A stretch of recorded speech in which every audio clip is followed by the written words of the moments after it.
അല്ലെങ്കിൽ നമ്മളെ കാര്യങ്ങളൊക്കെ ആലോചിച്ച് പേടി വരുമ്പോഴത്തേക്കും നമ്മൾ താനേ ബാക്കിലോട്ട് മാറും എന്നുള്ളതാണ് കാര്യം. അപ്പോൾ അതല്ല നമ്മൾ ചെയ്യേണ്ടത്. നമ്മൾ ചെയ്യേണ്ടത് നിങ്ങളെല്ലാം നന്നായിട്ട് ഓടിക്കുക, നന്നായിട്ട് പഠിക്കുക.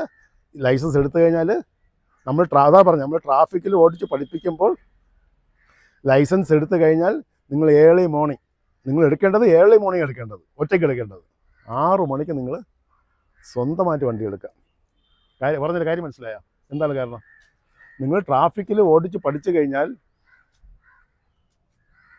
ലൈസൻസ് എടുത്തു കഴിഞ്ഞാൽ നിങ്ങൾ ഏർലി മോർണിംഗ് നിങ്ങൾ അവരവരുടെ വണ്ടി കറക്റ്റായിട്ട് എടുത്ത് ഓടിക്കുക എന്നുള്ളത്. മനസ്സിലായോ? അപ്പോൾ അതിനുള്ള ധൈര്യം നിങ്ങൾക്ക് ഉണ്ടാക്കിയെടുത്താലേ പറ്റുള്ളൂ. നിങ്ങളെന്നും ഉണ്ടാക്കിയെടുത്താലേ പറ്റുള്ളൂ. അത് ഓരോരുത്തരുടെ ക്യാരക്ടറാണ്. അതൊന്നുമില്ല, പേടിക്കേണ്ട ഒരു കാര്യമില്ല. വണ്ടിക്ക് ഇൻഷുറൻസ് ഉണ്ട്, നിങ്ങൾക്ക് ലൈസൻസ് ഉണ്ടെങ്കിൽ നിങ്ങൾ ആരെയും പേടിക്കണം. മനഃപൂർവ്വം ആരെയും കൊണ്ട് ചിടിക്കില്ല.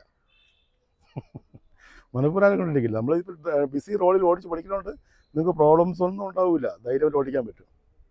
ഞാൻ പറയും, ഈ ഡ്രൈവിംഗ് സ്കൂൾ നമുക്ക് ട്രിവാൻഡ്രത്തോ കേരളത്തിലോ ഇത്രയും ഫെസിലിറ്റി ഉള്ള ഒരു ഡ്രൈവിംഗ് സ്കൂളും ഇല്ല.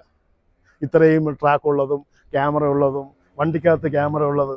കേരളത്തിൽ എനിക്ക് ഇന്ത്യക്കകത്ത് ആദ്യമായിട്ട് ഡ്രൈവിംഗ് ക്യാമറ വെച്ച് നമ്മളെ സ്കൂളിലാണ്. ഇത്രയും വലിയ ഹൈറ്റുള്ള റാമ്പ് ഫിറ്റ് ചെയ്ത് നമ്മളെ സ്കൂളിലാണ്. ഇത്രയും ട്രാക്ക്, നമ്മൾ ഇനിയിപ്പം മഴയുകൊണ്ടാണ് ഇപ്പം ലൈൻ വരച്ചിടാത്തത്. അല്ലെങ്കിൽ ഇവിടെയൊക്കെ ഫുള്ള് ഞാൻ ലൈനൊക്കെ വരയ്ക്കേണ്ടതാണ്. പക്ഷേ മഴ ആയതുകൊണ്ട് നമുക്കിപ്പം വരയ്ക്കാൻ പറ്റാത്തതുണ്ട്. അപ്പോൾ ഇതെല്ലാം നിങ്ങൾ യൂസ് ചെയ്യണം എന്നുള്ളതാണ് കേട്ടോ. അതാണ് കാര്യം. അപ്പോൾ നമുക്ക് വണ്ടി ഇതിനെ തുടങ്ങാം അല്ലേ? നമുക്ക് ആദ്യം എന്താ പഠിക്കേണ്ടത്? നിങ്ങളെങ്ങനെ ആദ്യം വണ്ടി എടുക്കുന്നത്? വണ്ടിക്കകത്ത് കയറുന്ന ആദ്യം മേഡം എന്ത് ചെയ്യും?